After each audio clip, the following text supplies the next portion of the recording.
Сәлем достар, каналыма қош келдіңіздер. Базардан осы пряниктерді сатып алмай, үй жағдайында өздеріңіз балапандарыңызға жасап берсеңіздер болады.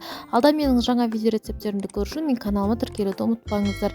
Бізге керегі 250 грамм айранымыз керек болады. Жылы, бөлме температурасында тұрған тәтті айранымызға 1 шай қасық ас содасын салып, жақсылап араластырамыз. Осында реакция жүру керек. Сосын қантымызды саламыз. Шым-шым тұзымызды салып, үстіне 60 грамм сұйық майымызды салып, барлығын жақсылап қанты ерігенше араластырамыз. Жақсылап араластырып болған соң бір жұмыртқамызды жарамыз. Жұмыртқаның бір сары уызын саламыз да, ақ уызы бізге керек болады. Жақсылап араластырып болған соң, алдын ала електен өткізілген ұнымызды салып, бірінші осында вилканың көмегімен жақсылап араластырасыздар. Ары қарай кішкене ұн сеуіп, ұнның барлығын бірден салып жібермеңіздер, онда қамырларыңыз қатты болып қалуы мүмкін. Аз-аздан сала отыра жұмсақ қамыр илейміз.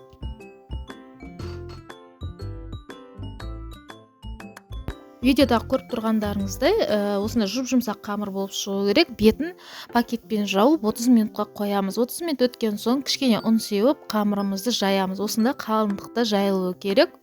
Сосын осында формамен кесетін боламыз. Барлығын кесіп болған соң қызып тұрған пеште пісіретін боламыз.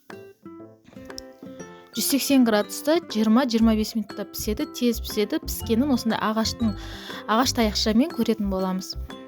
Ағаш таяқшамыз құрғақ болып шықса, піскенін білдіреді. Ендігі кезекте глазурын дайындаймыз. Бағана алып қойған бір жұмыртқаның ақ уызын саламыз да, миксердің көмегімен бірінші ағарғанша, көпіргенше миксерлеп аламыз. Сосын қант ұнтағын саламыз. 80 немесе 100 грамм салып, осылай миксердің көмегімен жақсылап араластырамыз. Бір шай қасық лимонды салып, миксердің көмегімен жақсылап араластырамыз. Осымен біздің глазурымыз дайын болды.